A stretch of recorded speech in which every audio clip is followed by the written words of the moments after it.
Hello, everybody, and welcome back to episode 9 of the Everything Motor Racing podcast. I hope you've all had a great week, and we've obviously had an amazing week despite the lack of racing because it has been the FIM CEV Championship this weekend, so it's given us something to look forward to, some bit of, a little bit of racing, but it's been good. 3 great races today. 3 great classes of racing today, because obviously there are multiple races over the CEV weekend. But obviously, I'm joined today by Keelan McNamara. Hey, everybody. Glad to be back for the 9th time. And I've gone a different way today. And then Jacob Ward.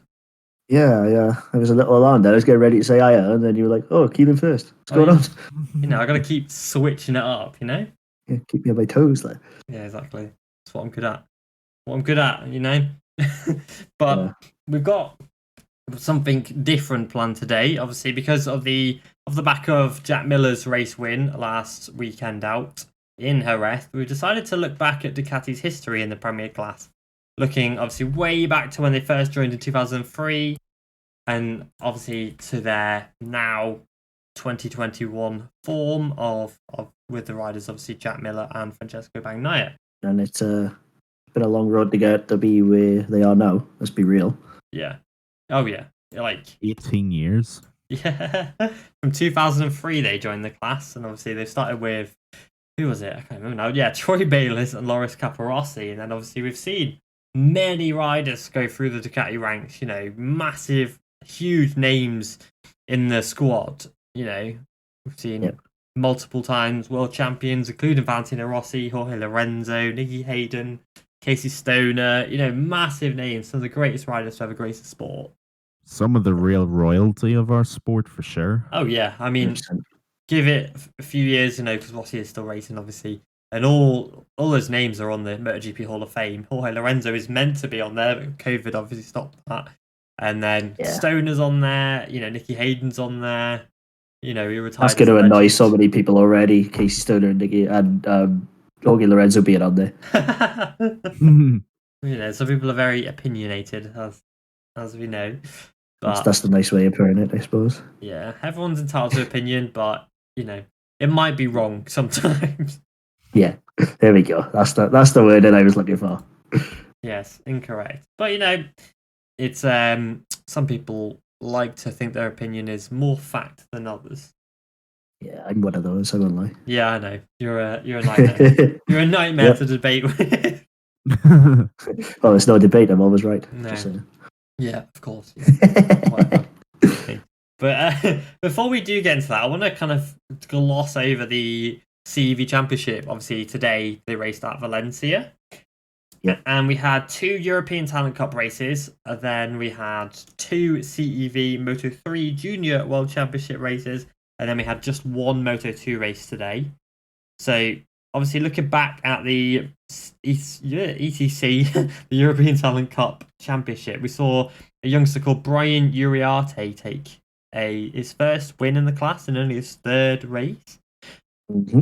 And pretty good. Yeah, he's a class rider. Like, I've personally followed him since 2018 when he won the Ovale Cup, and he was the E Superbike Moto 4 champion last year, and I rate him really highly. This kid, he holds a lot of talent and a lot of prestige. He's looking like he's going to be something special in the future. 100%. Monlau don't sign you up if you're a mug.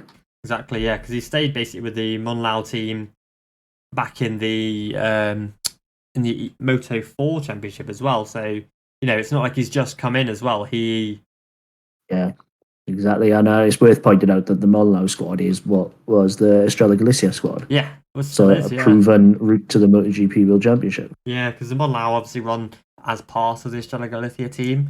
With the Monlau race school, the actual race school, it basically helps to train up like aspiring mechanics. So a lot of the people who are working on these bikes are actually students.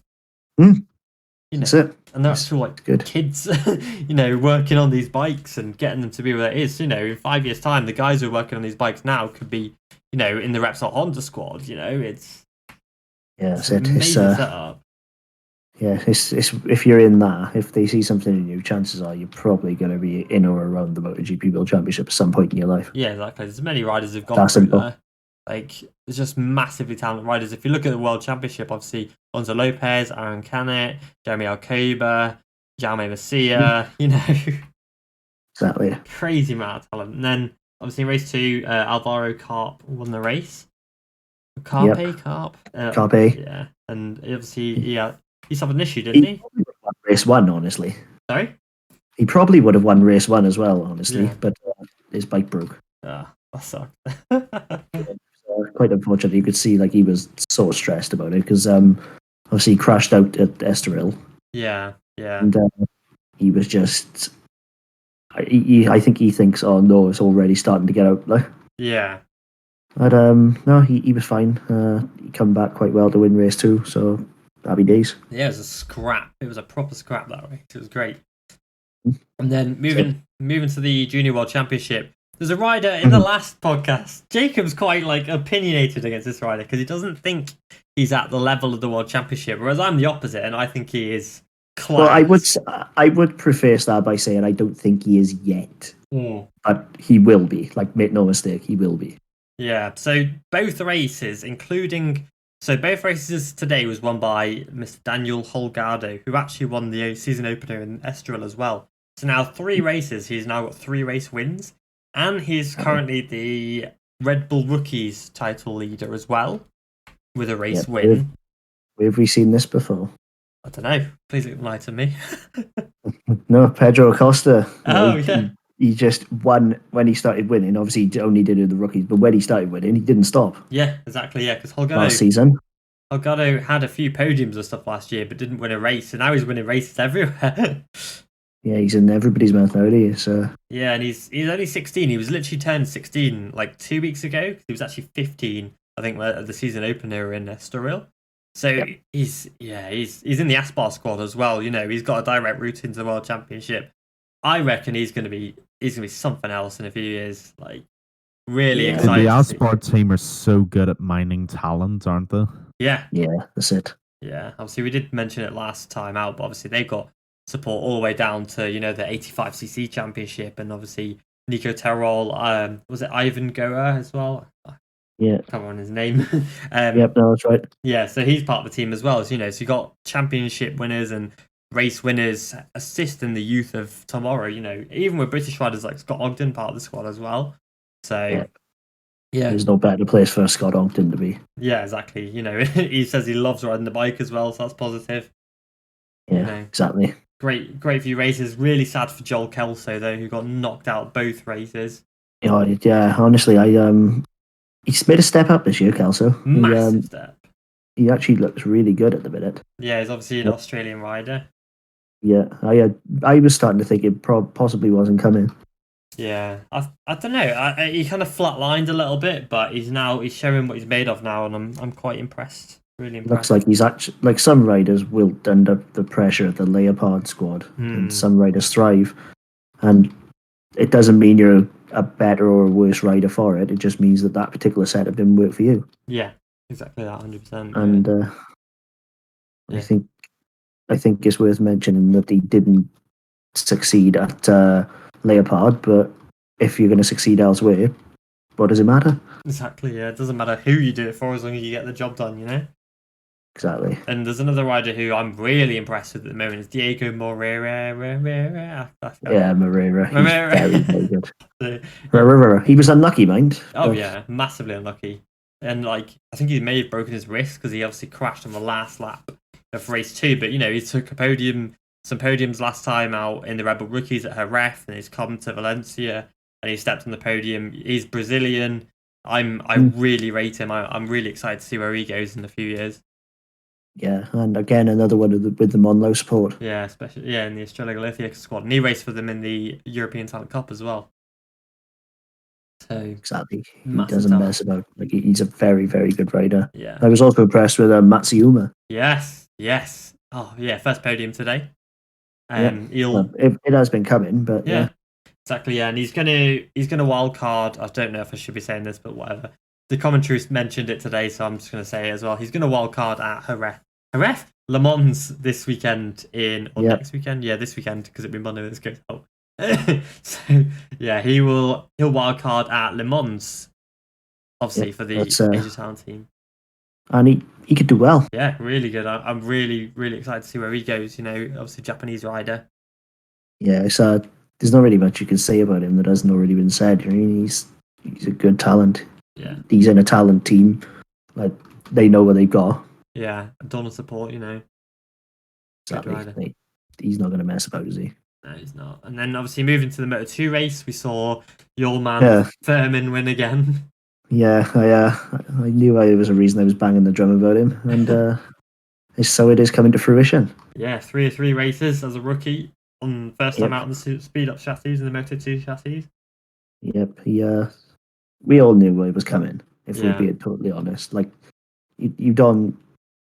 He's just what can we say about we haven't already said about him? Again, it's like he's just an excellent rider. Like Yeah, he's one for the future for sure. He's only 16 as well, you know, so he could hop into Moto2 full world champ. If he wins the title this year, there's no reason why he will not be in the world championship next year. he will, won't he? He'll replace Navarro, who's just struggling. You know, it's there for him. Like there's a carrot dangling, you know.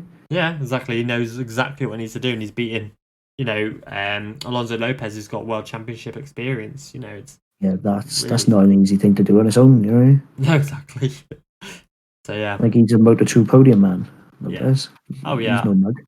Exactly. Yeah, and I think he'd do quite well in the world championship. So I'm excited to see where his career goes for sure. Yeah, 100%. But I think Lopez as well does deserve almost a shout out for what he did before the race was stopped in the Moto2, because I think he would have won. He was gone. He was like 5 miles up the road, wasn't he? Yeah, he was gone. He would. There's no doubt he would have won race. Well, the only race of the thing. Yeah, he was miles ahead. But then obviously Leon just crashed, which caused a red flag. So that hurt as well, seeing that lovely Avintia livery on the floor. Oh, that was a shame. Yeah, it's a beautiful bike. I can't remember what the actual team name is to be able to name the team, but yeah, it was gutted. Yeah, Pina Motors. That's it. Pina Motors team. Yeah, the Orgis brothers. Yeah, I rate them again. They raced for Kiefer Racing in the Moto3 Championship, and then one of them raced the Suter last year in the Moto2, and now they're back on R6s. So a bit strange, but.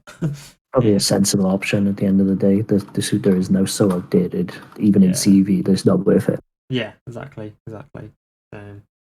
But yeah, we'll move now on to the main part of the podcast, because Keelan is deadly silent and doesn't know idea what we're on about. But Keelan's, is he even here? I don't know. Oh, I'm here. I never left. Just bored to death. That's right, then. As long as you're soaking it up, that's the important part. Yeah. But yeah, so basically what we're going to do, we're going to discuss Ducati.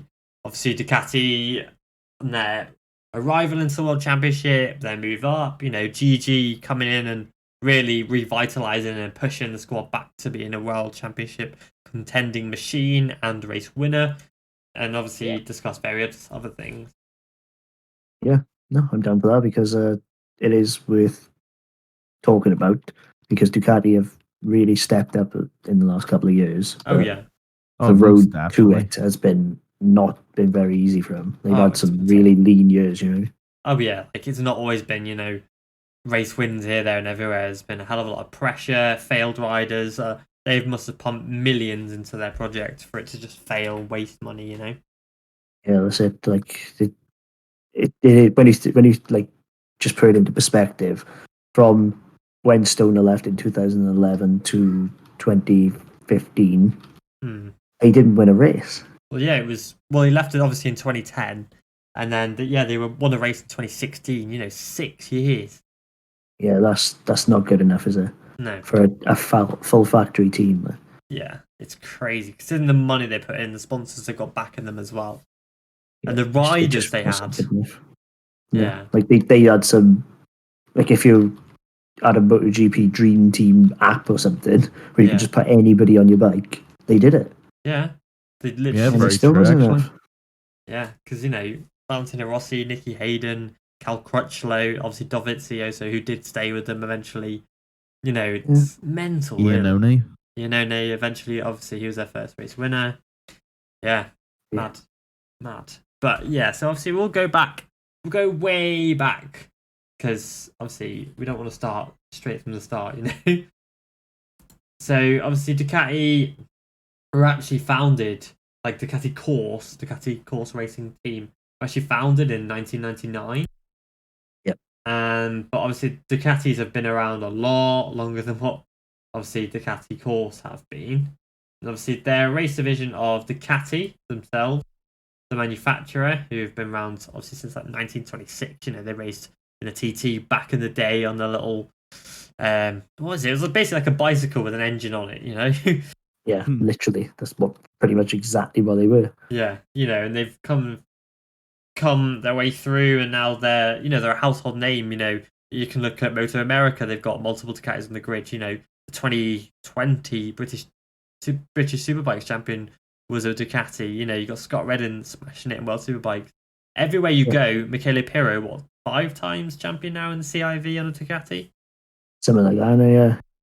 Yeah, you know, they're a household name now, you know. Yeah, I reckon Superbikes is where they made their bread and butter, pretty much. That's where they became their royalty, for sure, with guys like Carl Fogarty, obviously, way back then. Yep, exactly. Exactly, yeah, because obviously they've had, if you look way back, I want to obviously poach a name in there of, I can't remember his name now. I had it and then lost it. Mike Hailwood. And obviously, he rode the 1978 Ducati at the Isle of Man TT and won the race as a complete shock, complete surprise. Yeah. You know, that's right. So Ducati, they're quick.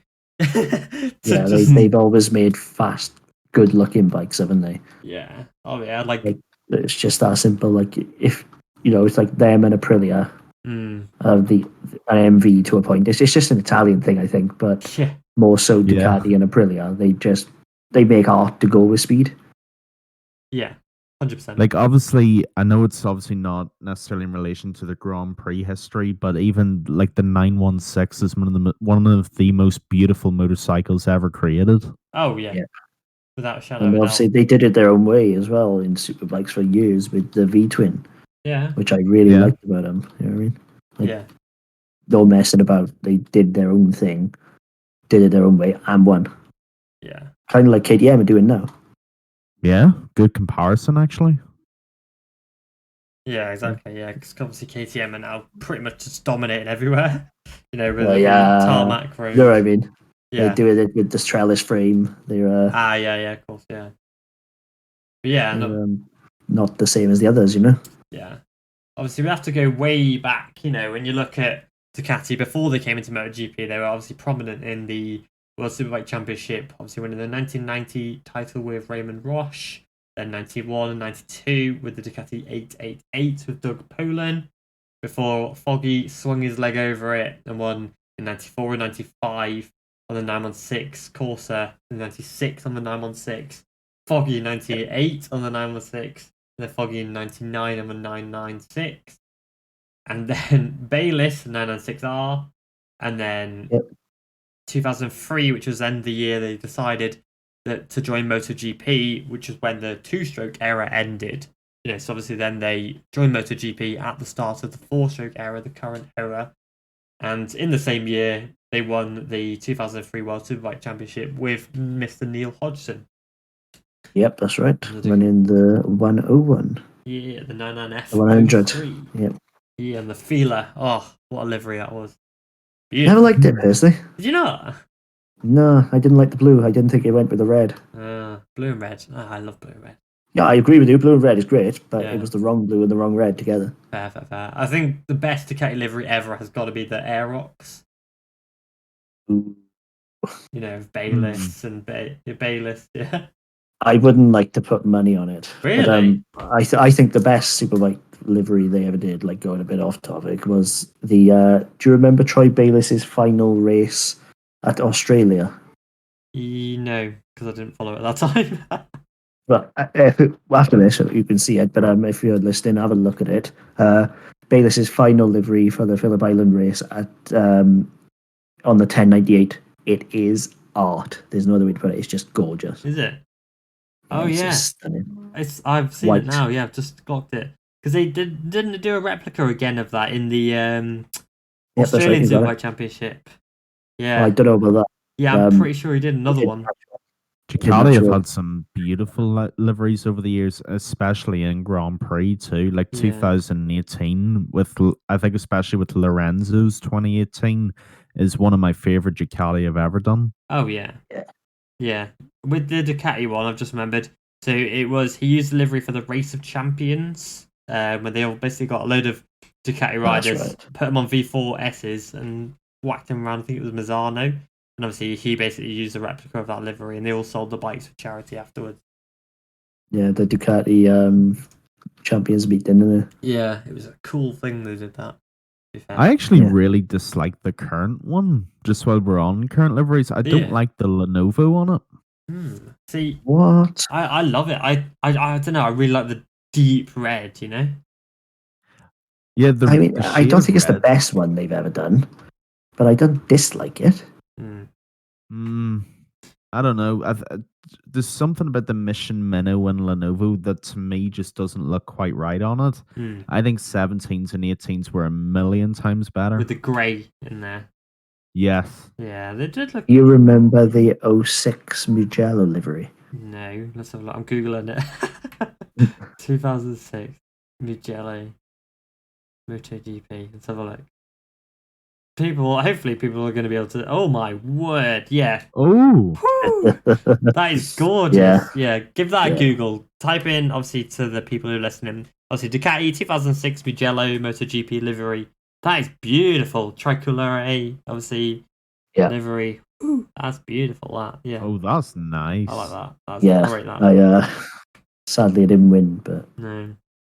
But I do like Ducati's things they do at Mugello. Obviously, the Pram at Ducati boasting the Lamborghini livery every yes. year. That is, something oh special. yeah, that video with Petrux and Miller, Yeah. the yellow ones. Oh, yeah. Oh my god. Oh, here's another one. Nicky Hayden's Indianapolis livery in 2009. Have you had a look at that? Yep.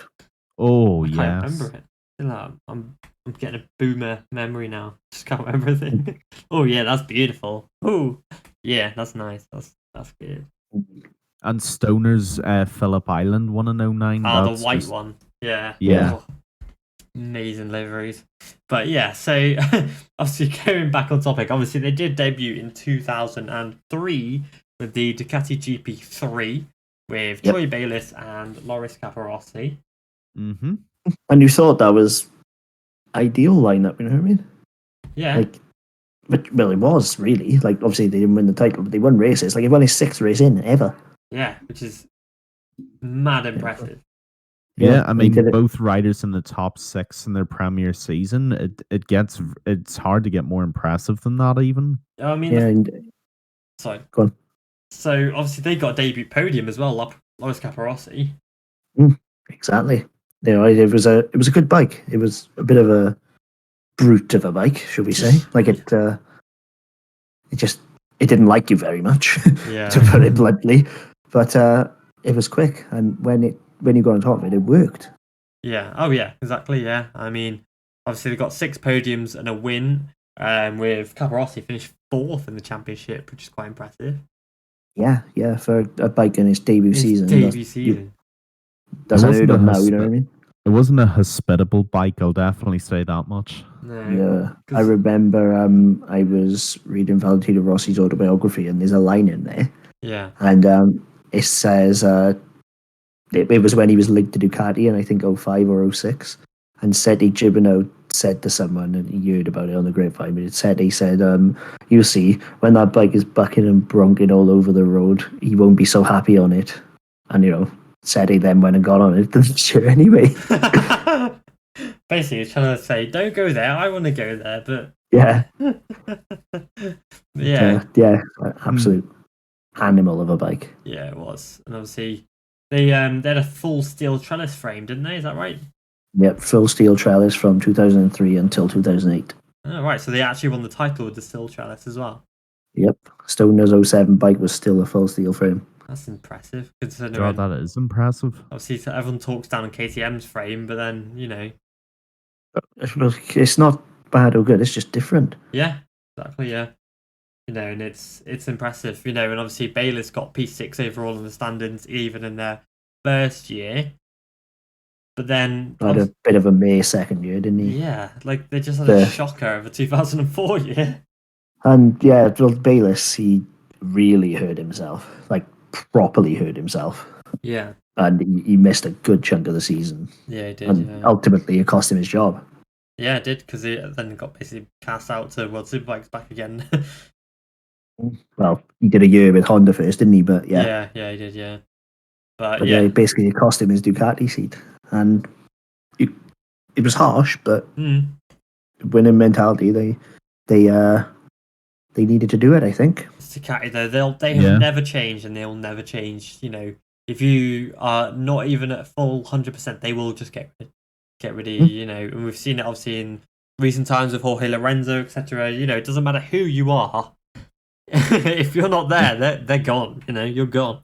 Yeah, prestige doesn't matter for Ducati. No, it's just a name for them. If you can't put the results in, then they do not want to hear about you and how many titles. Especially if you're paying 12 million a year for the title and then you don't win it. Exactly, yeah, because they've really never lost that mentality, have they? That's an interesting point. Ever since 2003, they've always approached it with that same ruthlessness. Yeah, it does.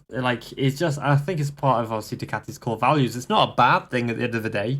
You know, I think they have pulled the trigger too early sometimes. Oh yeah, Jorge Lorenzo is a perfect example of that.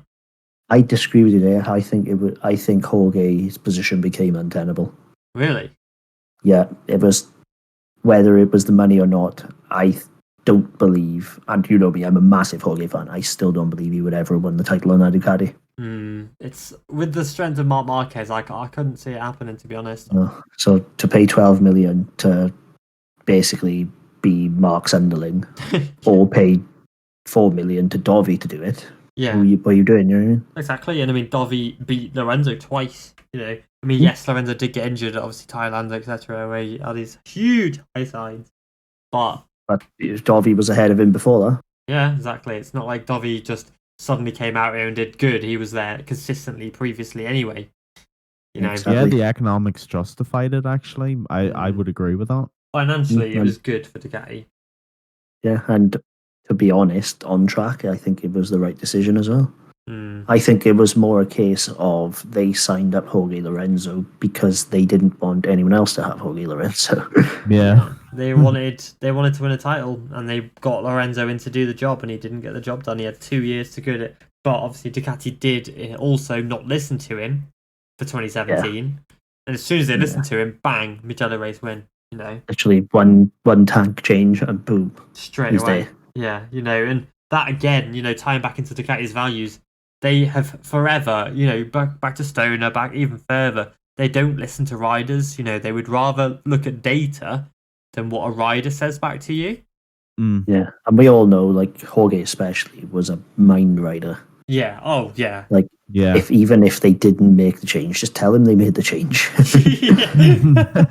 Well, yeah, because I can't name the rider because I honestly cannot remember, but I remember hearing a story of a rider, and he was complaining about this, that, and the other, and they told them that they changed, etc. It was Jorge. Yeah, I think it actually was. Yeah, and they said to him, we've changed this, and then he went out there and was like, it was a shock setting or something, wasn't it? Yes, yeah, I think it was Lorenzo. Yeah, and he went out and was quicker, even though they hadn't changed anything, because mentally he was like, okay, they've changed it now, perfect.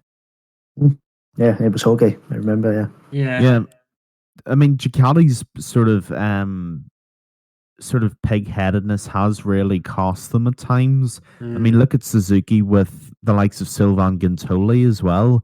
They actually listen to what their riders tell them, they implement them, and you can see the improvements. Yeah. Why Ducati haven't hardened their stance, at least over the last 5 or 6 years, is utterly beyond me, especially when you have a guy, or I suppose we'll get onto it later on, but when you have a guy, especially like Andrea Dovizioso, and you don't listen to what he's trying to say and implement that, it really does boggle the mind sometimes. Oh, yeah. Well, I think it's a case of, like, if there's anybody I'm going to trust to build me a bike, it is Gigi Dall'Igna. 100,000%.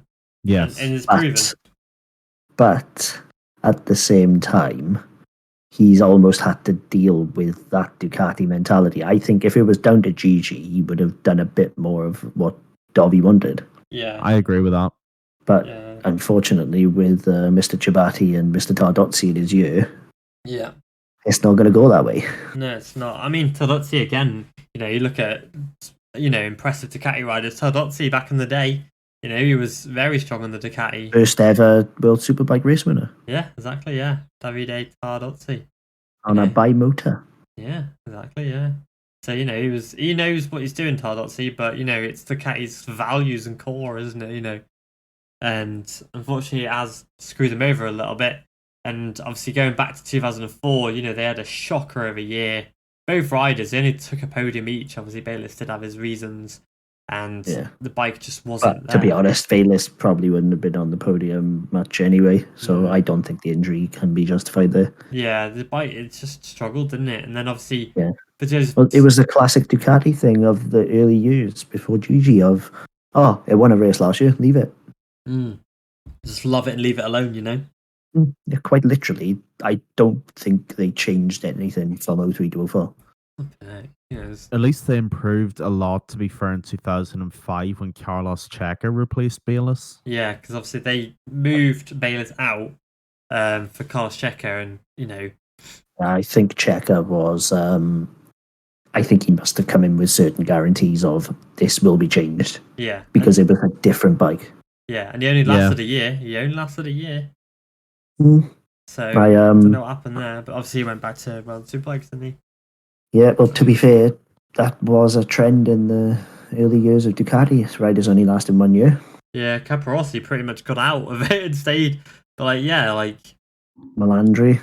Yeah, Melandri, and then some satellite riders couldn't ride the thing either. It was just shocking. And Gibbernow too. Yeah, exactly. Yeah, because obviously they obviously 2005 they had obviously Capirossi took 4 podiums with Checa 2, so they made a step, but got rid of Checa for Gibbernow for 2006, and Gibbernow hated the thing.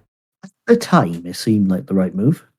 Yeah, in all honesty, Sete was competing with Rossi for the 05 title. Yeah, it's not like Gibbernow was, a mid-pack rider. He wasn't a 7th-place guy, was he? Right? No, he was top 3, And, Capirossi ended up being the fastest rider out of those two and battled for the championship that year in 2006 and was 3rd overall, with 8 podiums and 3 wins to his name.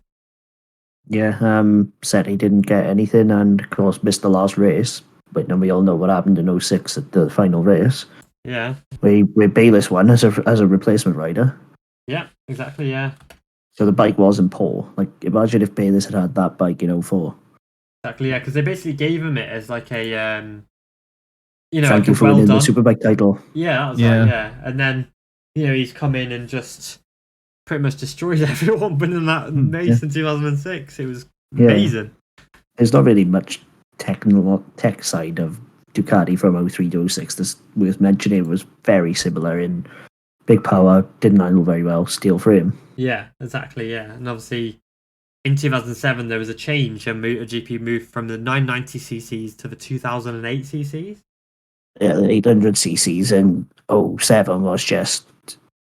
I don't know what to say about it because it shouldn't have worked. It was almost like Preziosi was playing MotoGP online and just went full power and didn't worry about turning, but it worked. Yeah, it did, because obviously Stoner's flat track style, along with the top speed and acceleration advantage over everybody else, meant that Stoner could literally just hop on the bike. Yeah, we all knew that he was going to win Qatar. Yeah. Because of that mile-long straight, and nobody thought he was going to be a title contender, much less thinking he was going to... and much less thinking he was going to sew the title up by Motegi. By destroying Valentino Rossi in his prime. Yeah, it was unthinkable. I genuinely don't think even Ducati thought it would happen. It was probably, I would say, right, this is controversial, so, feel free to come at me. But I would say this is probably one of the biggest upsets in MotoGP history in regard to the fact that, yes. Yeah, I would back it. And now, knowing what we know about Casey Stoner, it's not a shock. It's not a shock. Obviously, Casey Stoner winning on that with that particular combination, Yeah. winning the title and winning it so early by winning it in the first overseas at Japan. Yeah. He didn't even need to win it at Valencia or Sepang. No. Yeah, he had that much of a to win it that domination. early. Yeah, and it was not even like, every track was a Ducati track at that point. Qatar, Mugello, possibly Catalunya are the only three I could think of with a really, really long straight where they could take advantage of this top speed. Yeah, and so Stoner basically, as a 21-year-old, hopped on the bike, gelled to it, and took it to the title. Casey Stoner could ride anything. Casey Stoner could win in MotoGP on a 1974 Bultaco. I don't even think that's a joke. He absolutely could. He was 100%. something else, that guy. But I don't actually think Stoner's was. I understand what you mean when you say a huge upset. Yeah. When I say it's one of the biggest, I don't know if I would. And that's in no way discrediting him, because Casey Stoner was one of the most special riders ever. Yeah. And that bike was incredible with him on it. But if you consider the setup of the 07 bike, you make a great point in that there was only 3 tracks where they could really get to that top speed and use it. But Stoner didn't need the bike to turn that great. He didn't have to necessarily take advantage of the top speed. Because of his dirt track background in Australia, he was used to wrestling the bike around and then cracking the throttle out of the corner. So would I say it was an upset? Yes. If you look deeper into it, was it one of the biggest ever? I don't know, because I think Stoner was I think that bike was completely tailored to his style, and no one else could have gotten as much out of the bike as he did. Yeah. But I think in terms of looking at it as a big picture, I would actually agree with Deck in that it was Ducati's first title, Stoner's first title, and he beat a prime Rossi on a Yamaha. That is true. If you go back to say 2007, and you pretend you're obviously sat there, you're in Qatar before the whole season's gone. You're just sat there. Even on the Thursday, you're looking back at 2006. Valentino Rossi's just lost the title by 5 points. Yamaha have screwed themselves over. Yamaha are going to be looking to smash it this year, on the new 800s. This new kid called Casey Stoner's with the Ducati and has been alright in preseason testing. Nobody could have imagined that he'd take 10 wins and 14 podiums on that Ducati after crashing out of most races the year before on the LCR Honda.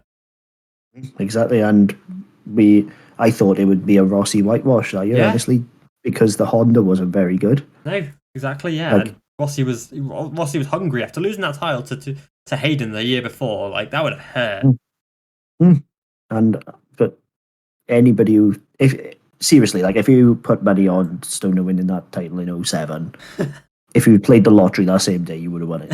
Yeah, very true. Yeah, it was a crazy smashing together of scenarios that somehow got him a title. Yeah, and it's not. I'm not disrespecting him inside somehow, but I think 9 times out of 10, if you made that move at that particular time against a particular rider, you would not have won that title. Yeah, and yet he made it work. Yeah, exactly. Like he basically, imagine Stoner on today's Ducati. Well, they all say, you don't need it to turn, blah blah blah. You got to hang off it.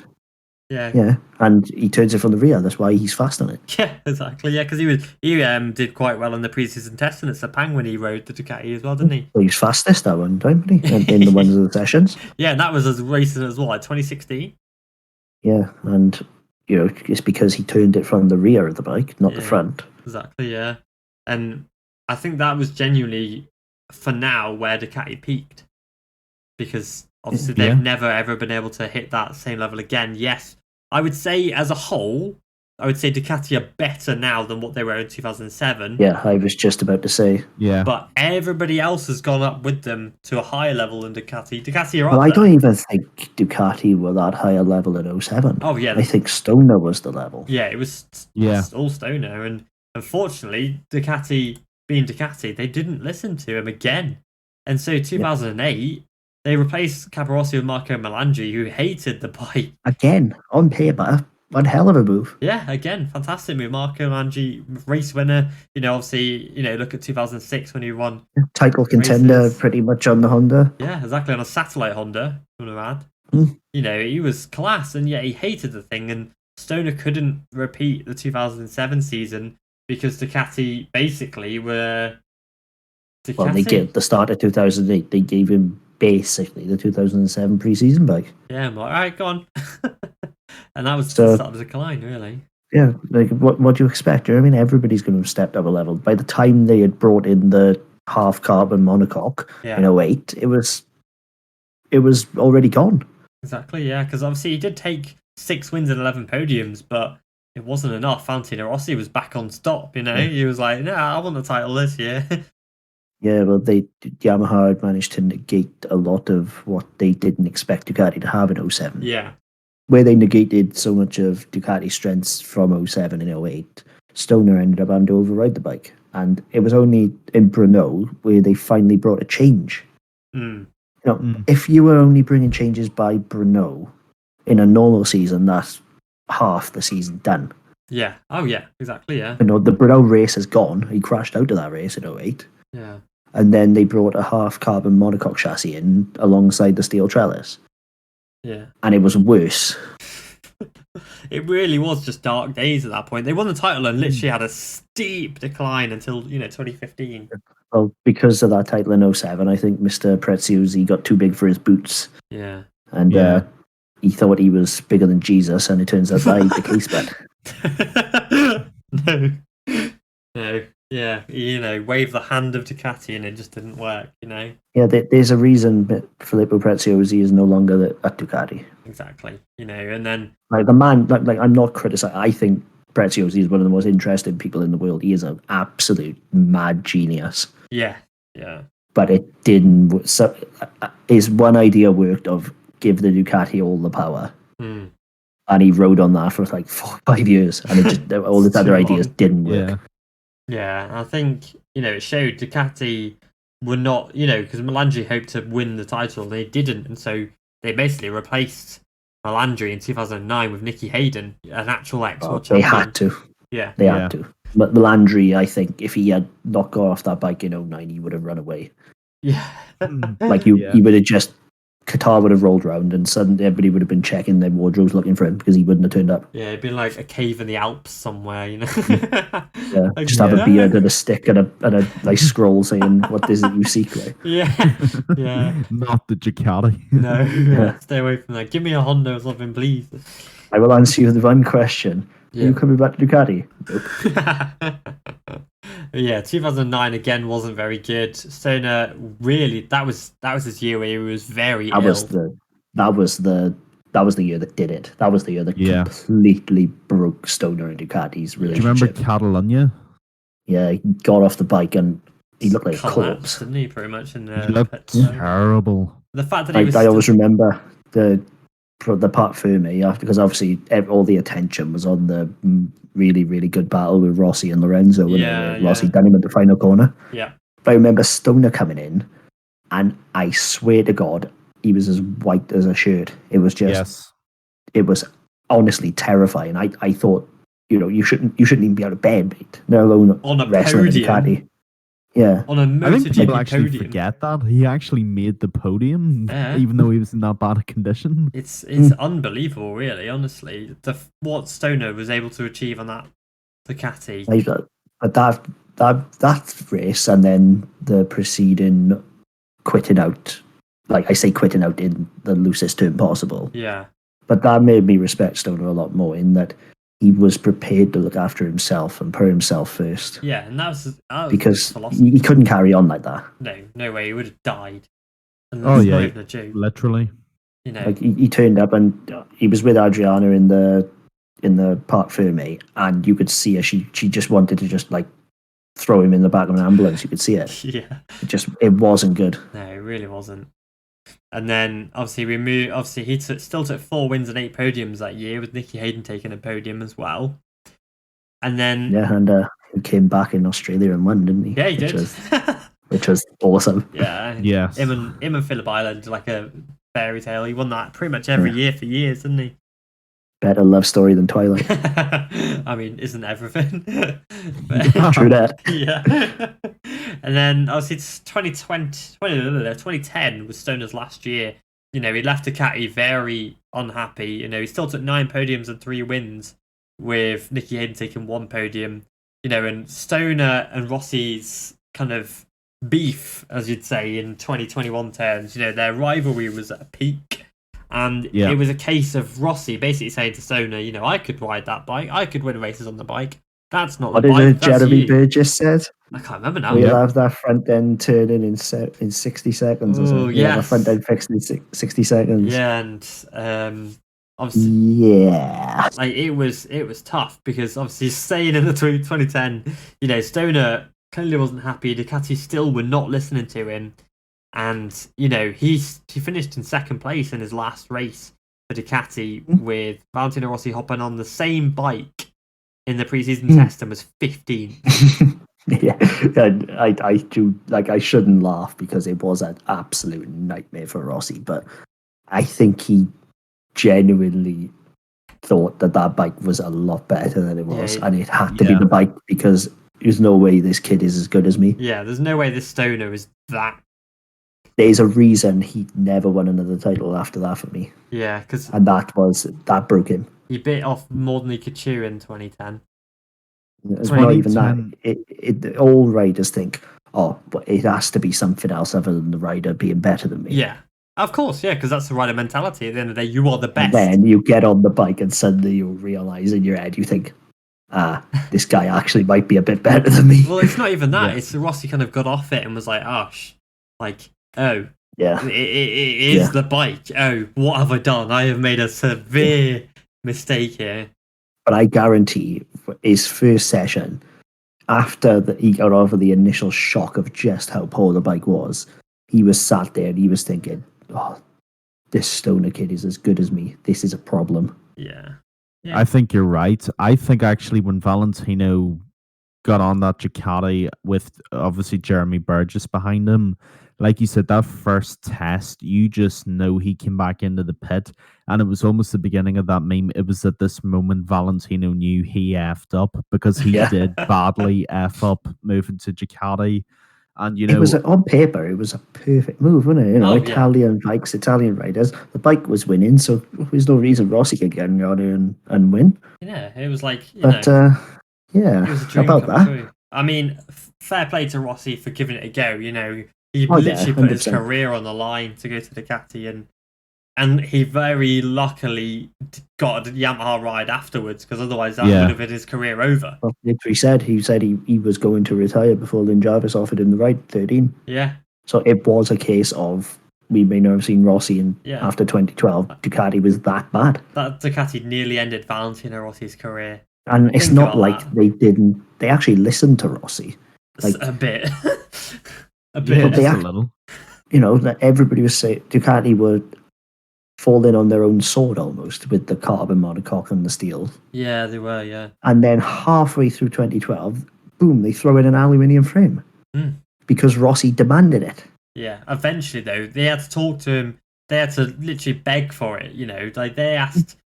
They still weren't listening to Valentino Rossi themselves. Ducati thought they were higher than. The guys won 9 titles and one of the greatest riders of all time. And Ducati thought that they were better than Valentino Rossi and his knowledge and, the experience of winning on Hondas and turning Yamaha into a race winner, But Rossi still has come closest to getting what he wants from Ducati than any other rider. Yes, exactly. Yeah. No, how, in terms of change, going from monocoque and steel to an aluminium perimeter frame is as big as you can get. It's huge. Oh yeah, exactly. And it's a world of difference. He had to beg for it, but he got it. Yeah, he did.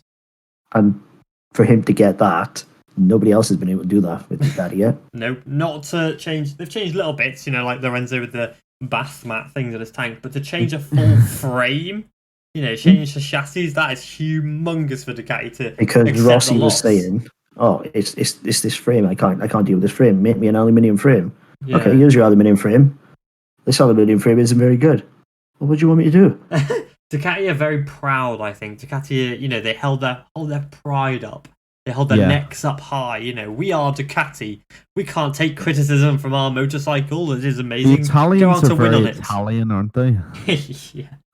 I think I think they're very Honda in their work in that the bike is the key. The rider is just a piece. Whereas that's not the case, as we well know. The rider is the difference. A good rider and a bad rider on the same machinery can be the difference between the title and P13 overall. Yeah, exactly. And because of that, Honda are the same. Mm. They maintain that the bike is more important piece of the puzzle than the rider, and that's just crap. Unless it's Marc Marquez on the bike, and then.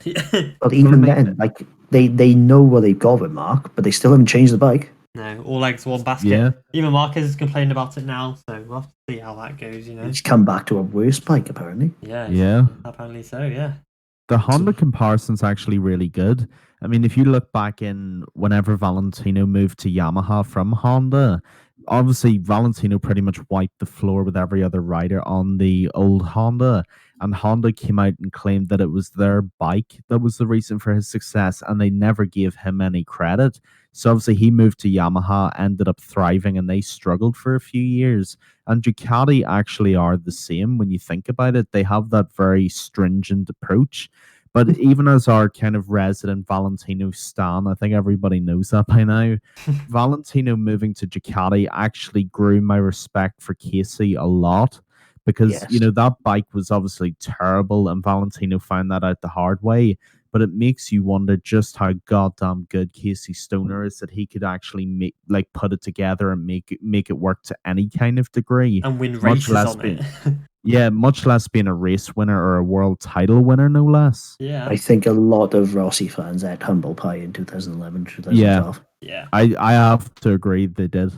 Yeah, 100%. And speaking of the Honda, the RCV, there's a piece out on social media on everything about the racing that I wrote about the Honda, so go check it out. Yes, about your great article, by the way. I actually read it earlier. Really interesting. Yeah, so go check it out. Yeah, so obviously moving on to 2011, we saw obviously Casey Stoner leave Honda. Obviously, we have already mentioned that obviously they did bring in Valentino Rossi and Jeremy Burgess to fix Ducati's issues, which obviously was a complete disaster in 2011 with basically Hayden and Rossi taking just one podium, and this actually was Nicky Hayden's very last podium in the Premier class. Mm-hmm. That's right. In 2011. Which was a big shame, but yeah, it's one of those things. Yeah, I think he could have had more, to be fair, but, you know, we all love Nicky, you know. So, yeah, and if you don't love Nicky, then you're weird. Yeah, you are weird. Yes. You know, and obviously it's Nicky's third year in the class, and he was obviously reunited with Valentino Rossi, you know, because obviously they were teammates in Repsol Honda, and then they were teammates in now Ducati. And a pair of them had a lot of respect for each other. Yeah, well, you could tell Rossi genuinely liked Nicky. Yeah, you know, and he was always at his ranch and stuff like that. You know, Rossi genuinely did like Nicky, and I think they were a really good pairing together. Yeah, you know, especially after Rossi's Lorenzo years. You know. Yeah, it's that must have been a nice little change of pace. Yeah, you know, yeah. And so obviously into 2012, it was Valentino Rossi's last year in Ducati before he headed back to the the Yamaha. And so the blue bike. Yeah, that one. Was that movie star Yamaha then? Yeah, no, it wasn't. No, it was just a factory Yamaha livery. There was no sponsor. Just factory Yamaha. Yeah, they didn't have the sponsor that year, did they? Oh, that's right. Yeah. Yeah, they didn't carry a sponsor. Yeah, and so obviously Rossi then moved back to Yamaha, replacing Ben Spies, who moved to a Pramac Ducati. Basically, they did a swap because the Ducati that Spies rode was the same one Rossi rode the year before, the GP12. Yeah, that's right. At the Pramac. Yeah, but as we all know, what happened to Ben Spies in there as well. So yeah, big shame. Obviously, his crash at Indianapolis, injured his shoulder and ended his career pretty much. 2013. It literally ended his career. Yeah, it literally ended his career, which is a big shame. His images out there, I mean, they're not bad, but there's one still of him right above the fairing of the bike, where he'd been blasted upwards by it, and you can see he's coming down on his shoulder. You know what's coming, and it's awful to see, but it's a hell of a photo. Yeah, it is. Yeah, kudos to the photographer there, because I don't think the photographers get enough credit for these photos. You'll see these photos, but the guy who took the photos goes unknown. Yeah, there's a few you should be following on the social media, 100%. Yeah, absolutely, yeah. But moving on from that, so we saw obviously in 2012 staying in there. So Rossi obviously took 2 podiums. Ducati didn't listen, and so Rossi left Ducati, and they replaced him with Mr. Andrea Dovizioso for 2013. And what did he do on that bike? nothing. Just never heard of him. No idea. And Dovizioso actually ended up being Ducati's longest ever rider. And ironically, his teammate was Nicky Hayden in 2013, who is their second longest rider. With Nicky Hayden taking 5 seasons and Dobby taking 8. Yeah, they were undergoing some serious change then, though, with replacing Preziosi and stuff. So I think that played a part. Massive part. They had to really overhaul everything with Dovizioso being coming, because he did all right at the Tech 3 Yamaha the year before, and he spent 1 year with them. So Ducati must have had a lot on the table to pull Dovizioso over from Yamaha. 100%. And to be fair, why would you not take the factory ride? Yeah.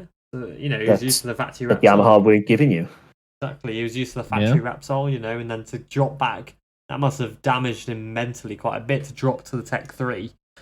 It's Tech 3. I don't want to disrespect Tech 3 because, they're a fantastic team, but, it's Tech 3. They're a satellite team.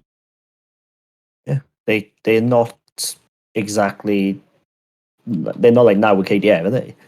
No. At the time, Yamaha were a second-rate squad, pretty much. Like, no disrespect to them, they were a first-rate team in terms of their operation, but their actual stuff that they got was second-rate. Yeah, it wasn't the same factory-linked support that we see nowadays. They truly were on their own. Yeah, because I think Paul Espargaro must have been Yamaha's first, factory rider in a satellite team.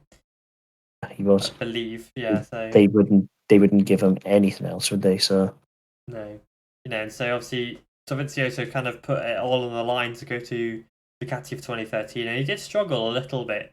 He didn't take a podium, 0 podiums, but they made some progress. In all fairness, though, I don't think even Stoner would have been able to podium the 2013 bike with the way MotoGP was at the time as well. Yeah, I don't think there was any way that anyone could have done it. You'd have to be pulling off some sort of miracle to podium that thing. Yeah, and I know Stoner specialised in Ducati miracles, but I don't think even he could pull that off. No, but he's a magician, not a miracle worker. Yeah, literally have to be an act of God, and they saw the 0 podiums in 2013. But they had now acquired the services of Mr. Michele Pirro in 2013. Yeah, Pirro, as we know, in 2013, sorry, like prior to his thing, he was riding a CRT bike. Yeah, he replaced Marco Simicelli. Yeah. Sadly. He with that, he was obviously riding the CRT, whatever it was, Honda Grassini thing. Yeah, I can't remember the actual designation for it. But he was blowing Brian Starr out of the water, his teammate on it. We knew he was good. Wasn't his teammate Alvaro Bautista? No, his teammate in the CRT was because they ran a Honda and they ran the 2 CRT bikes. So, but Alvaro as well. No, wait. No, you're wrong. So yeah, it was in 2012. So obviously, Bautista was Pirro's teammate. Pirro used the FTR Honda, and then Bautista used Simicelli's bike, which is the RCV 213. Yep, that's right. And then in 2013, because Pirro got signed by Ducati, they replaced him with Brian Starr. Yep, that's right. Yeah. So, I can't behind that one. Just before the keyboard warriors come out, we did get it right, yeah. So, and obviously Pirro actually raced for the Pramac team a little bit as well, I do believe. I could be completely wrong, and that's where I'm wrong. No, he had a couple of things, him and what's his name? Canepa. Him and Nicola Canepa were the go-to replacements. Yeah, that's right. And he did do quite a lot of races in 2013. And it was the year where Ducati were really like, okay, we need to dig ourselves out of this hole. We couldn't have Valentino Rossi fix it. We need to do something. And so around October that year, they signed Mr. Gigi. Oh, you can say his name, Jacob. I can't remember. Gigi Dall'Igna. Dall'Igna. That's the one. So Mr. Eyebrow Boy. they signed him for 2014. Although, he assisted with them, but he didn't really build the bike until 2015 came around. In 2014... Yeah, what happened in 2015. Exactly. We saw the 2014 kind of... It improved, and throughout the year we saw the GP 14.1 and the GP 14.2 as updates arrived finally mid-season, and we saw updated versions of these bikes. And Nicky Hayden at that point had been ousted and gone to the Open Aspar bike at that point on the Honda again. And he was replaced by Cal Crutchlow, who signed on a 2-year deal for 2014 and 2015.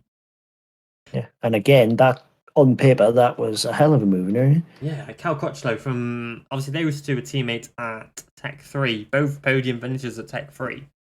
Yeah, exactly. They again, Cal, we know, was no mug. Development, we knew he was good. It was really good idea at the time. Yeah, Yeah, made a lot of sense on paper. Yeah. But again, in practice, this is becoming a trend of Ducati, isn't it? Yeah. Great ideas, bad execution. Yeah. Yeah, and so we basically just saw them take podiums. Both riders took podiums, which is good. Dovizioso bagged 2, and then Cal bagged 1 at Aragon before crashing out of the top places in Phillip Island. Yeah, that Aragon podium was one of those really weird, notable ones because that was the race that Alicia Spargo took the podium on the open bike. Yeah, it was. Yeah, on the Ford Yamaha.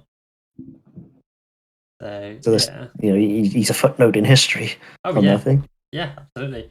For 2014, obviously, we did see Mr. Cal Crutchlow and Mr. Dovizioso on the bike. With Gigi he was there, but he was focused on 2015 more than anything, obviously working with Michele Pirro in the background. And the bike, it was okay in 2014, like we said, but it wasn't amazing. We saw riders... You could see, though, in 2014, it was starting to turn a corner. Yeah. Pun. Oh. Hey. But yeah, you could see it was night and day to the 2013 bike. Yeah, exactly, yeah. And then 2015 came around. Cal Crutchlow exited the 2-year deal with the squad halfway through. And Andrea Iannone was promoted from the Pramac squad into the factory team. And we saw the full work of Gigi Dall'Igna. I cannot say. Oh, like a Gigi, yeah. Dall'Igna, there you go. So we saw the work of... oh my god, that guy, the dude. I apologize, Gigi. So the full work of Eyebrow Man. Yeah.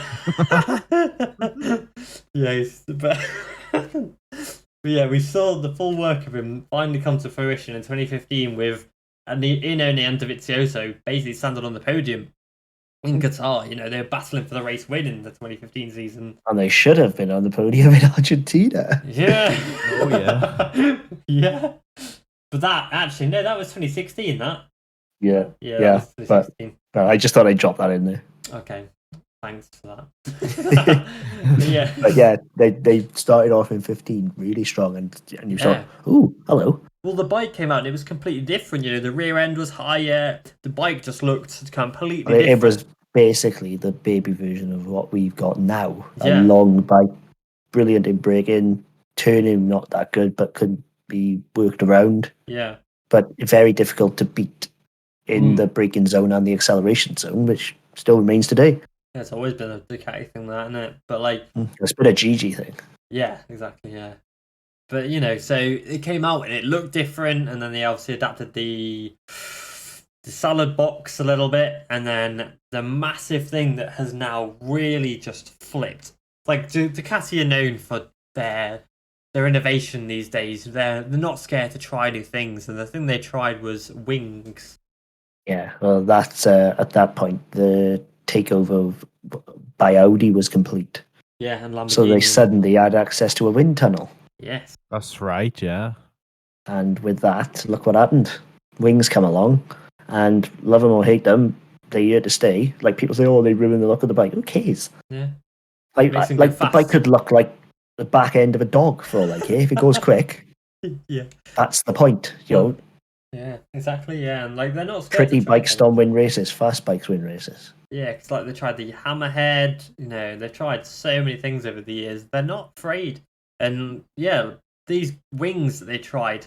Suddenly you saw them everywhere. You even saw them on Moto3 bikes, and now you can buy production motorcycles. You know, like the Aprilia and even the Ducati, the new BMW. They all have wings on them now, and that's thanks to And those Ducati's idea. wings on the production bikes now are actually better than the wings on the GP15 Ducati because it was literally just a flat piece of carbon fiber. Yeah, it was. Yeah. Whereas now they're angled, they are looping, they've got actual downforce. Whereas I don't believe in 2015, 16, and possibly even 17 there was any downforce benefit.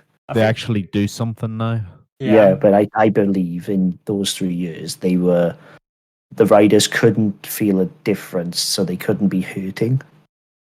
Yeah, I mean, I think there was definitely an increase on downforce because otherwise they wouldn't have kept them. You know, riders, like I remember them saying that there was more downforce even in 2015. Well, Jorge reckoned he couldn't feel a difference Yeah, between I remember a that, wing and a yeah. non-wing Ducati. Yeah, I remember when Jorge Lorenzo said that. But then you hear like riders, like obviously you mentioned that these days it's different, which you're right, you know. And I remember Eugene Laverty crashed in the production V4, and you know, and he was riding with one wing, and he said it was horrible, you know. Yeah, like now, imagine taking the front end of our Aprilia's wings off. Oh gosh, yeah. You know, it would make a hell of a difference. Yeah. But back then, they were literally just two, like almost circular pieces of carbon fiber with a little end plate on the end of it. It's nothing like now. Yeah, like But it was Genesis almost of the new era. Yeah, and obviously they were deemed quite dangerous. You know, I mean, Iannone could have caused serious damage to Marc Marquez at one point when it was Argentina, I think it was, when his wing hit Marquez's kind of obliques. I can't remember the technical term for it, but you know, like the side of his waist, and you know, if that had caught him properly, you know, it could have tore him apart. You know. Yeah, and that's why now there's actually a rule of dimensions for the wings. It's because of that incident. Yeah, they have to now reattach to the fairing. You know, they can't be just it's pointed out. Not only that, but they also can't extend out further than X amount. Yeah. They have to be within a certain range and it's going to be rare that a wing's going to hit you now. Yeah, exactly. Yeah. So I don't get the hate for wings. No, I don't. It's innovation is absolutely key in racing.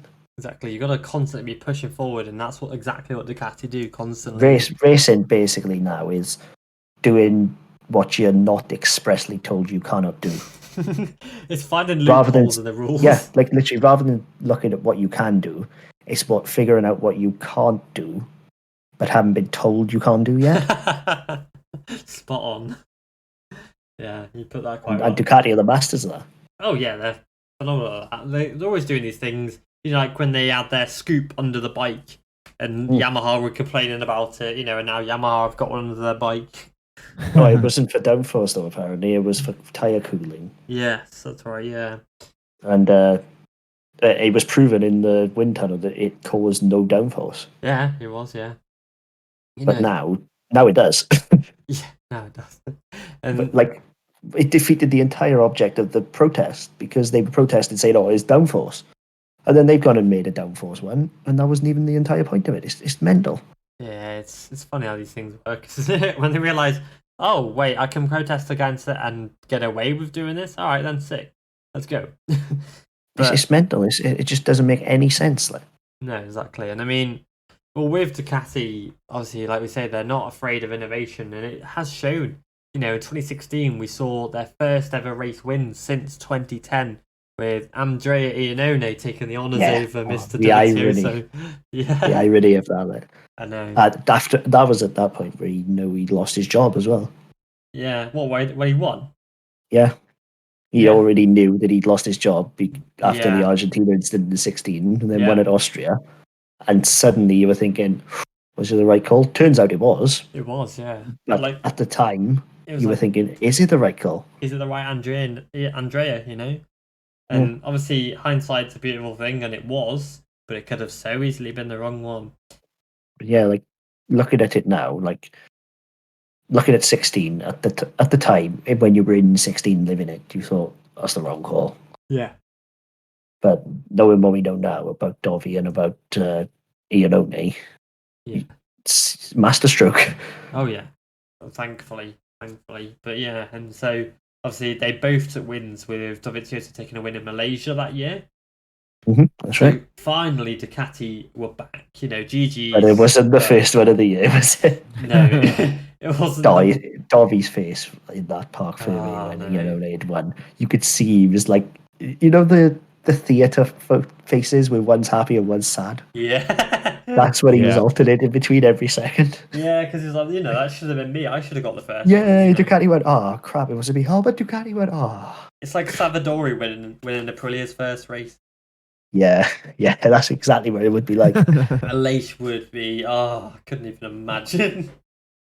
I'm sure they should just go home to his lovely wife, his lovely kids, and be okay. And so in 2017, they hired Jorge Lorenzo from Yamaha, which is quite a ballsy move from Lorenzo, really, because he was kind of pushed into it a little bit by Valentino Rossi, who said that, Lorenzo doesn't have the balls to ride this bike, And Lorenzo being Lorenzo was like, whoa, I've got to go and ride this bike now. Lorenzo being Lorenzo was like, my coconuts are the biggest. Yeah. But so obviously Lorenzo moved to Ducati, with Ducati hiring him to win the title. Lorenzo was crowned the 2015 champion, so he was quite recently a champion, and Ducati wanted him to basically do the same for them. And it just didn't work out as well. They were paying him multi-millions, like tens of millions of euros a year to battle for this title, and it didn't. As I said earlier, I don't think he ever would have, but given more time, he possibly could have competed. Yeah, exactly. I mean, thing is though, Ducati were kind of looked a bit red on the face because they hired Lorenzo, and it was Dovizioso who took Marc Marquez down to Valencia in 2017 for the title. Yeah, well, that was a weird one. It's strange. I never ever thought Dovi was ever in an actual position to win that title. That was probably so the his fact best it went season. to Valencia was crazy. Yeah, and then obviously Marquez won it after that mental save, and then obviously once he saved that, it was done. You knew the stars were aligned, and then Dovi crashed anyway. But yeah, exactly, yeah. And obviously Lorenzo took 3 podiums that year, but not a race win, because as we all know, Ducati basically refused to give him what he wanted, and refused which was to a bath mat. He just wanted to cut a bath mat, just hop down Tesco or whatever. And quite literally, Jorge could have run to IKEA. Yeah. And he would have been a race winner. It's nuts. Yeah, it's mental. I mean, obviously it wasn't really a bath mat, but it was apparently hard rubber around the tank. With some spikes on it as well, so his legs could grip to it. Yeah, quite literally, if that's all it took was that small change, then you knew that the bike itself must have been thereabouts. Yeah, it just needed a little bit, and it was quite ironic for Ducati, and they were left very red in the face because it was actually at Mugello on the Saturday when they announced they were hiring Danilo Petrucci for the next year, replacing Lorenzo. Yeah, and then the very next day, Lorenzo took the race win. Yeah, they hired Petra because I think it was a case of, let's just give Jorge what he wants now because he's going. Yeah. And I bet it doesn't work. Oh my god, it worked.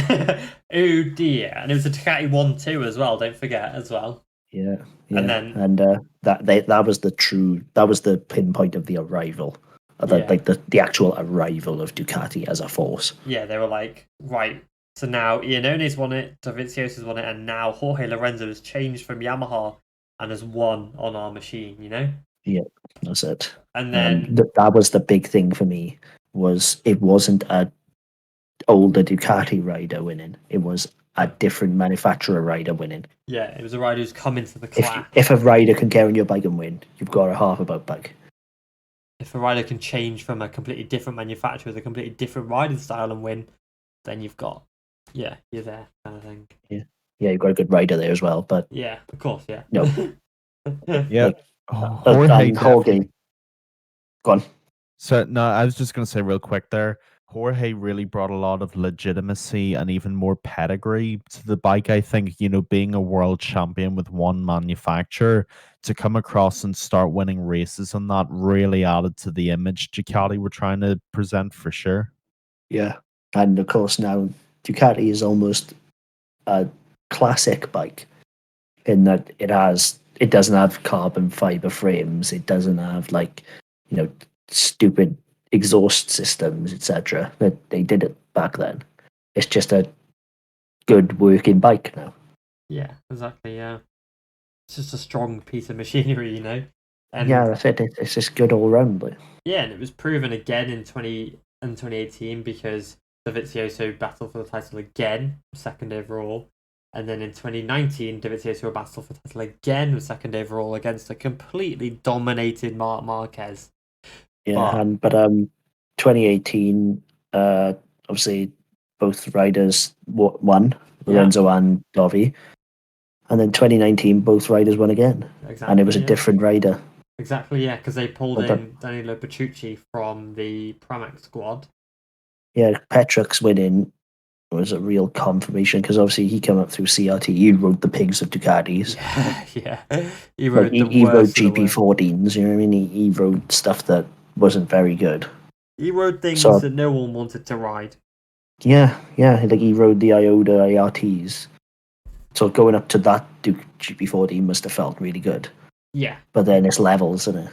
And then for him to actually come through, I've ridden every Ducati since the 14 and then win on the GP19. Yeah. Respect to him. That was not an easy road to pave. No. They did a phenomenal job, to be honest. And, it shows... I think Petrux was seriously disrespected by a lot of fans. Yeah. He was underrated, for sure. I mean...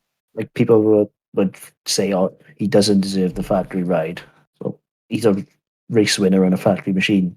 He deserved that ride, but... Exactly. And then, obviously, we saw Dovizioso battle for the title again, obviously, against a massively competitive Marc Marquez. I wouldn't say battle in 2019. No, it was just kind of oh, look at that guy disappearing in the distance. I'll just take second. It was literally a race for second down, wasn't it? Yeah, 100%, unfortunately, for Ducati, yeah.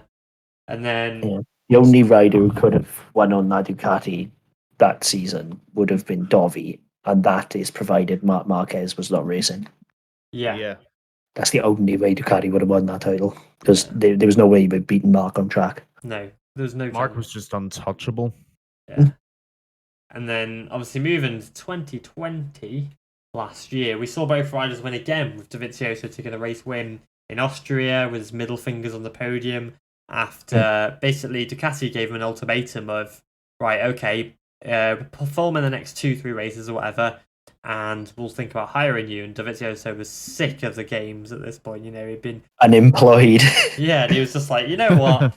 Screw you, Ducati. I'm gonna win the race, and I'm not gonna race for you next year. Yeah, I'm gonna win the race then and announce that I'm not riding for you in the same weekend. That was a serious power move. That was massive. That was chess, not checkers. Yeah. Just unbelievable. Yeah. He had no right to be able to do it, if we're honest. No, exactly. And then he basically lost a bet with friends that was like, if you're still in the championship after I think it's a summer break, or the break for like 2 weeks, then you have to have unemployed on your bum cheek. And he lost the bet. On his leathers, we might add, not his actual last year. Yeah. And so we arrive at Misano, and there's photos of Oh my god, what if he's actually got a tattooed on his ass? So he don't know about it? I don't want to see that. I really hope he hasn't done that. Yeah, I don't want to see the proof, but imagine. But yeah, and then obviously we saw him roll up at Misano and really annoy Ducati management by putting unemployed on his bum cheek of his suit. Oh yeah, Chapati laughed it off, and you could see he was bubbling. Oh, they were mad. I can guarantee there was a meeting where he was told off. I don't think there would have been a meeting where he was told off, because what's that going to do? Like, he was already gone. I know. I think it would have been more of a just, haha, very funny. We won't see you next year. I don't care. Yeah, that's fair. And then obviously Petrucci won another race in Le Mans, a pouring wet race in Le Mans, which just solidified the fact that he's now a multiple MotoGP race winner. It wasn't a fluke. He's got what it takes. I think if Lucas Semprini, Ducati's press officer, hadn't passed away, Petrucci would still be at Ducati now. You think so? That hit him so hard. He lost it head entirely. Yeah. I don't think it was. I think it was that and that alone that ruined Petrucci's dream at Ducati. And I don't blame him. A close friend passing away at the track. That's bound to hit you hard, Well, you got to remember though that they got rid of him for Jack Miller before the season even started. Yeah. But I mean, that when he passed away, it was after his Mugello win. Right. And it hit him really hard. And the second half of 2019, sorry. Yeah. Petrox was nowhere because of it. Yeah, it's true. Yeah, after us and that really hit him like a close friend passing away, and that's what did it for him. Yeah. I still think he would be there now if that hadn't happened. Yeah, and obviously with Ducati getting rid of Petrucci and replacing him with Miller, and Dovizioso announcing his basically his termination of his contract, that Ducati were pushed into a situation where they had to look between Francesco Bagnaia and Johan Zarco for their second ride.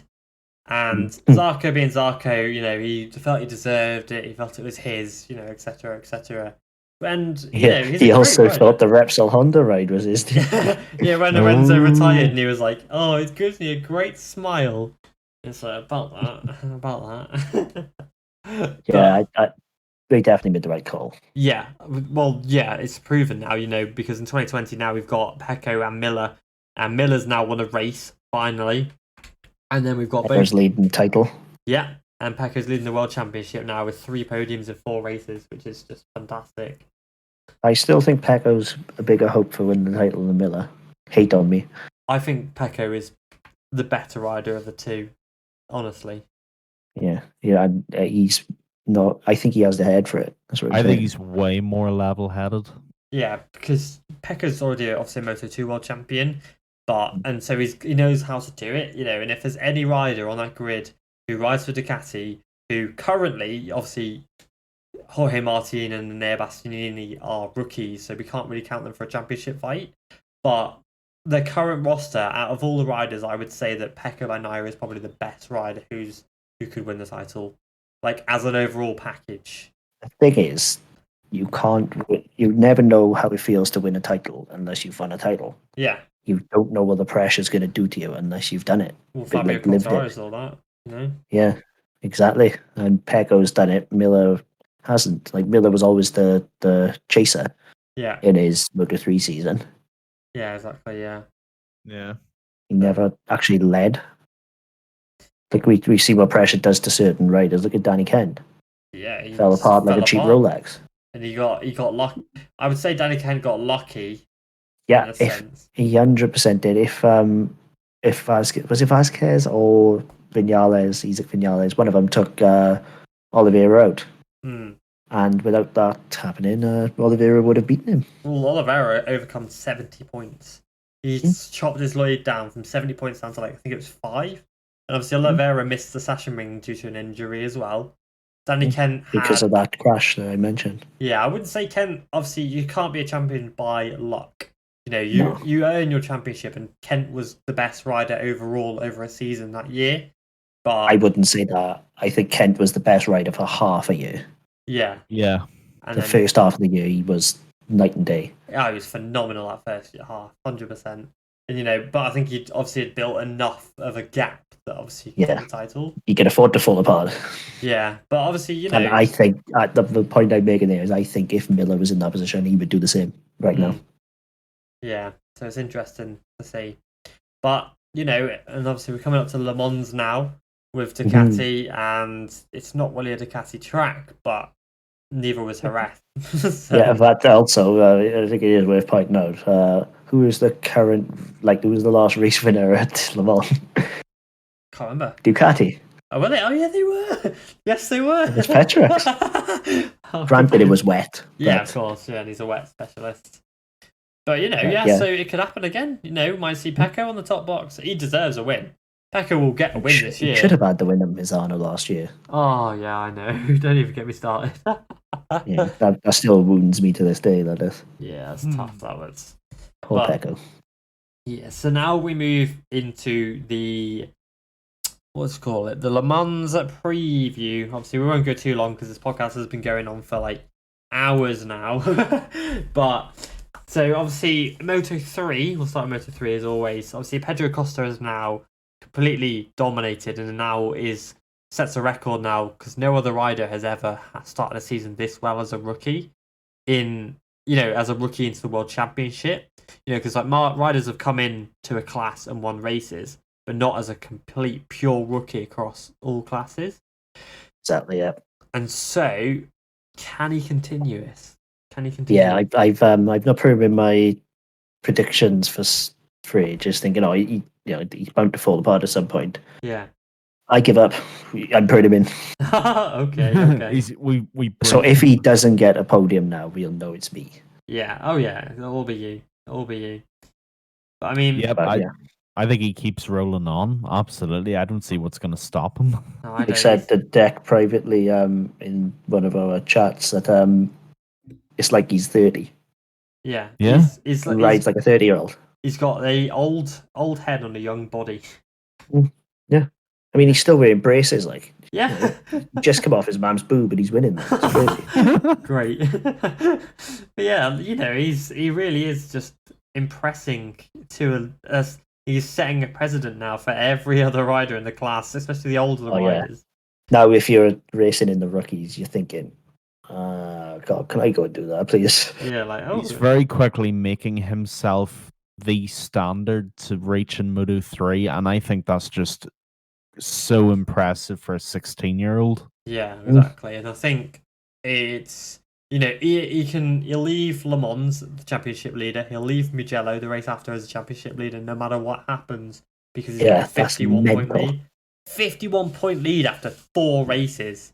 That's insane. unheard of. I do want to say there, though, yes, it's really good for Acosta, but it does also go to show how inconsistent the rest of the field are.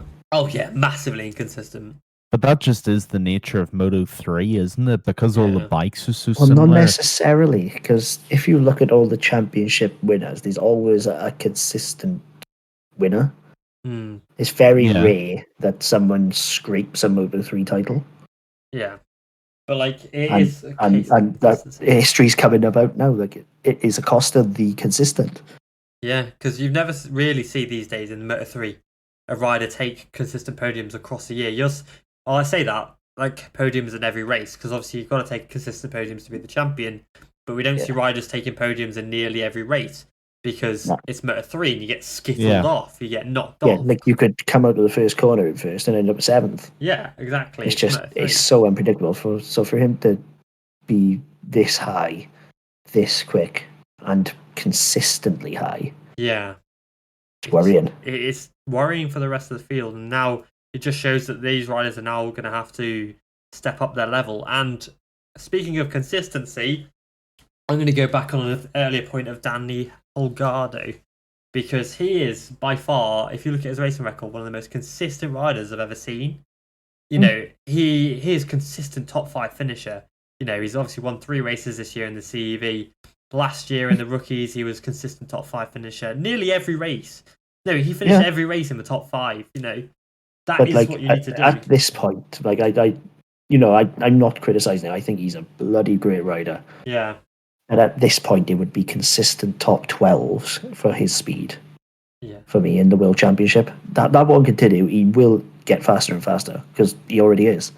And when we see him in the World Championship, possibly next year with Aspar, there's no reason this year couldn't be his gear up year.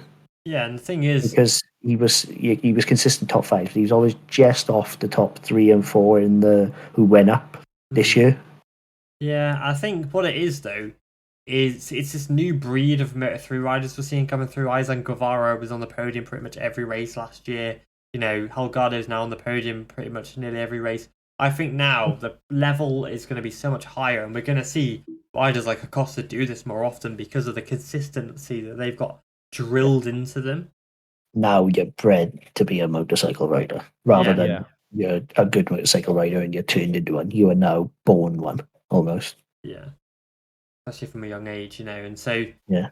I think it's going to be a tricky one with Le Mans because weather, it sometimes rains in Le Mans. It's so it's tricky to gauge Le Mans, to be honest. But Yeah, well, let's just say for the predictions, put Acosta in. Yeah, so because obviously, yeah, and then we just go from there. Yeah, so I'll start with Keelan. So Keelan, who do you predict for Le Mans podium?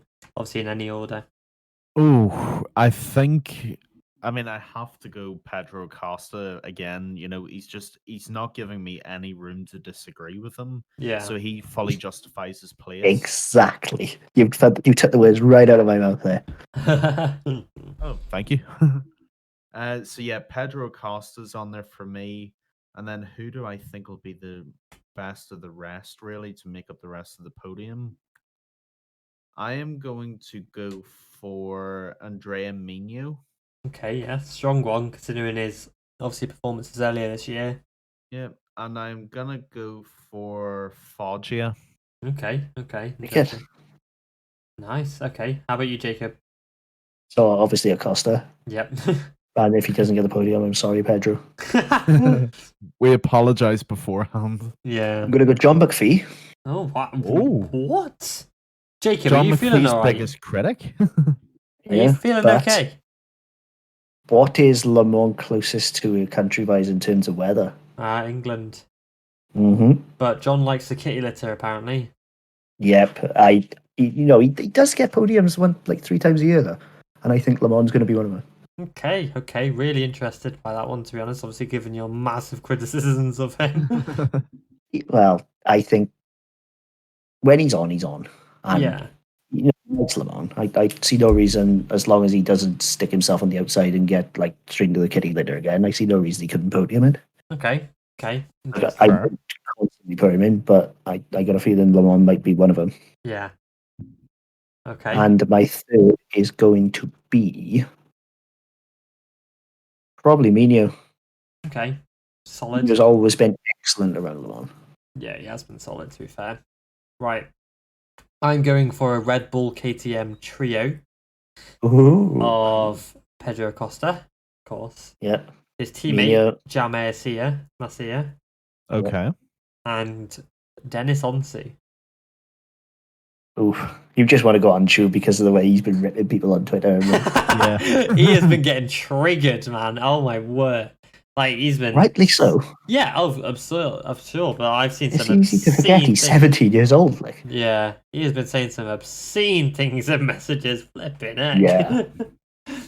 And he's not wrong though. He's not wrong though, but so I'm saying Onsu because he was close. He's now going to have that hunger, that fire. He knows what he needs to do to get on the podium, and if he can replicate what he did last time, I think we're in for a treat.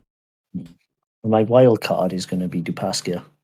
Oh, I like that. I like the sound of that. Because he's made a real step up. He's always in the leading group now. And Le Mans, again, is very much it's part of the CV. He knows the place. He could spring a real surprise. Oh, yeah. I agree there. Yeah, 100%. So, Keelan, who for Moto 2 are you going with? Moto 2, I am going to go with last year's winner, Sam Lowes. Okay, yeah, nice. Good shout. Just think that obviously makes a lot of sense there. Yeah. And who are my other two going to be? I am going to go for Fabio Di Gianantonio. Okay, yeah, good shout. And then, this gets quite tight now because there's 3 or 4 guys who could compete for that last spot. I'm going to go Remy Gardner. Okay, yeah. So you're not thinking of Fernandez or anybody like that? No. Okay, interesting. Okay. How about you, Jacob? Can it? Okay, nice. Cooler conditions, speed up works. Yeah, it's fair, yeah. Marco Bezzecchi. Good shout. And then I'm going to go real wild card, but again, speed up. Jorge Navarro. What? Mate, are you smoking something today? Just wait. Speed up. And last year, he was really good around there until he decked it. Yeah. But I think I know. Navarro is, when it works for him, that speed up, he's very good. Yeah, no, I can't deny that. I do And agree. I think it'll work around Le Mans. So yeah, I'm going Navarro. Okay. Macklin might not have to replace a suit for once. I mean, your wisdom, are you going to put any of them as a race winner, or are you just going to... No, I can't call the winner. I think a speed up might win. Okay, so I'm going to put Navarro win for you. Scenes if that happens, right? I'll put a Navarro and Kenneth. I'll put a little thing next to them saying win. Yeah, I think because we know the speed up works at extremes. Yeah, it does. When it's cold and when it's really hot, the speed up is excellent. Yeah, or when Fermin Aldiger's riding it. Yep. Well, we all know how good he is. Yeah. But yeah, if there's going to be one thing that sticks two fingers up to Aldiger, Navarro on the podium, and say, no, this ride ain't yours yet, mate. Yeah, he's fighting for his ride now. And I think if he gets it right in the operator window, that speed up, there's no reason, because he's fast enough, Navarro. Yeah, he is, 100%. So I'm going to go for last year's winner as well, of Sam Lowes. He's solid around the track. He knows what he's doing. Mm-hmm. And then I'm going to go with, it's a tough one, this, to be honest, really tough, but Marco Bezzecchi. Okay.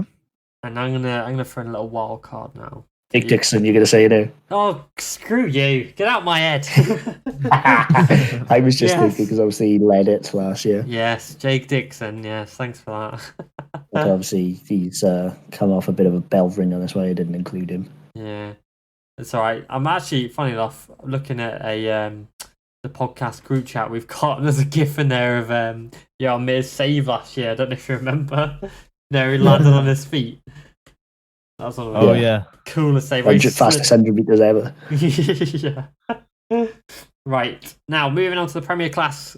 Keelan, who are you saying? Ooh, see, one of my picks, surefire last weekend, would have been Fabio Quartararo, but I'm really concerned about how quickly he's going to recover from that arm pump that obviously devastatingly cost him in the last race. Yeah. So I'm not going to put Fabio only for that reason. Okay. I am going to put Franco Morbidelli.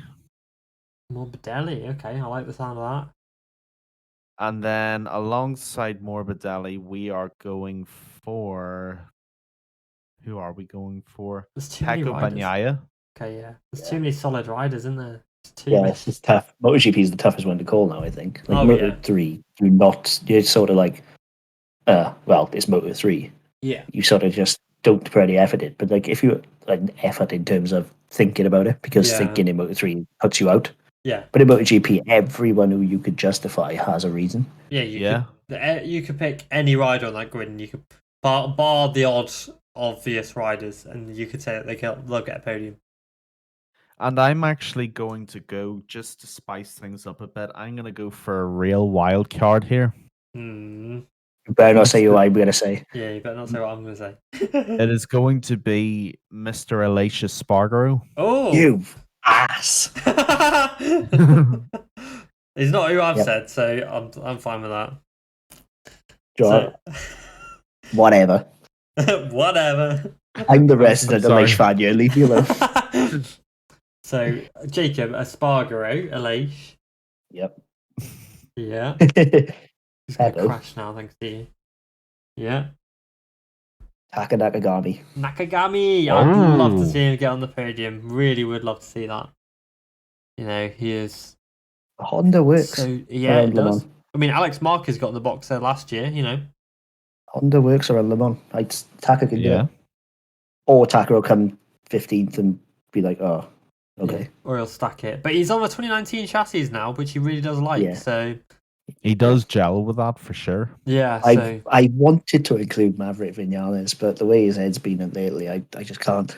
The way his head's been since 2017, you mean? But, we thought it might be gone at Qatar.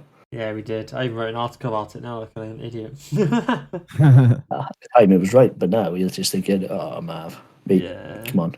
I held so many high hopes for him, and he's just screwed us over. I think this is going to be Aprilia's arrival. Yeah, 100%. Because we know you need a good front end. Yeah, You absolutely. you actually called this, to be fair, Jacob. Yeah, I think this is going to be the arrival. Weirdly, you need a good front end around Le Mans, but the Honda works. It's one of those paradoxes. Yeah, you do. But you need something positive, and especially going through from Garage Bay all the way to the final corner, you need something that sticks, and we know that Aprilia does. Yeah, spot on. Right, and I'm going to go for Pecco Bagnaia for the race win. I'm Bold. saying Pecco's going to win it. And then I'm going to put Johan Zarco on the box. Of course. Because Frenchman in France, you know. And Nothing to then do with the fact you're a fan. I'm not a fan of Zarco. I'm genuinely not. Like, I like the guy, don't get me wrong. But I'm genuinely not really a fan of him, to be honest. Like, obviously, I respect him and all that, and I'd love to see him get that backflip in there, but yeah, I wouldn't say I'm a fan. I don't think it's going to happen. Do you not? I think he's had his Le Mans chance, and he's blown it. In Tech 3? Mm-hmm. We had the Le Mans chance twice, didn't he? And blew it twice. Yep, exactly. I think I can't see him being able to win on that Ducati around there. I just can't. I can see him crashing out. Yeah, not crashing out, but a nice solid 7th, 6th, 7th, points on the board. If any Frenchman's going to win on that circuit, it's going to be Fabio Quartararo. It's going to be Alan Tesha. Yeah, it'll be Alan Tesha on the on the Transformers. Oh my god! Imagine scenes if Gint comes in now and gets a podium. I would love that. I would kill to see that. Yeah, that would be amazing. That would be sick. But I'm going to say for the last one, and laugh all you want, say what you want, but I've got a weird feeling. You know when you have your gut feeling? I'm trusting my gut. Oh, I know where he's going with this. Shut up. I'm saying Marc Marquez. I was going to say, is there a certain guy in orange who's in a KTM Raider? Yes. Yeah, I don't know, but I've got a gut feeling, you know? Huh? You got to trust your gut. Again, it's bike fitness. I don't think he's quite there. Speed-wise, yeah. I don't either, but I don't know. I've got... The rain, obviously, will level it. I don't know. I don't think it's going to rain. No, I don't, to be honest. But I don't know. I've just got a gut feeling, you know? I'm trusting my gut. It'll probably tell me I'm completely wrong, like everything in life. But, you know, you got to try, you know? How do we think Paul's going to do? He was extremely critical, worried. Yeah, and he was worried about the Honda and the direction they were all taking. Yeah. But then in testing, he was much better on the testing 5 different chassis. I'd say a top 5, to be honest. And well, the other thing that worries me is obviously he crashed out last year, didn't he, Le Mans? Yeah, he did. Yeah, on the KTM. So it's going to be interesting. It's going to be very interesting. How do we think Mav's going to do? Top 10. I think around 6th or 7th. I should blitz it now and just prove us all wrong and be like, yeah, that'd be awesome. Yeah, he's going to kind of destroy everyone now. With a 4-second lead on the rest of the grid. Yeah. Well, we'll have to see, eh? It'll be interesting to see. But I think that's all we've got time for now. I'm incredibly tired and I need to edit this thing, so I'm calling it a day. But we will. But I had so much more to talk about. You actually? I hope not. Good, because I'm not letting you talk. But yeah, I always get tired. I don't know why. I guess the whole, being sat here for 2 hours staring at my screen, yapping to you two boring sods, kind of tires me out a bit, you know? Speak for yourself, mate. Shush, I'm trying to project my issues onto you, right? Let me do this. You know? It's going to take a lot more than that to project your issues, mate. Well, I can book you out a whole week worth of sessions if you want. Even a calendar year, I might get halfway through I'll book 2022 off and we'll see where we're at. But yes, welcome to the conclusion of the Everything Motor Racing podcast. I hope you enjoyed.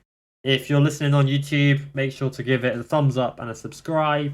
And let us know your predictions in the comments or on our Instagram. Just message me at Everything Motor Racing.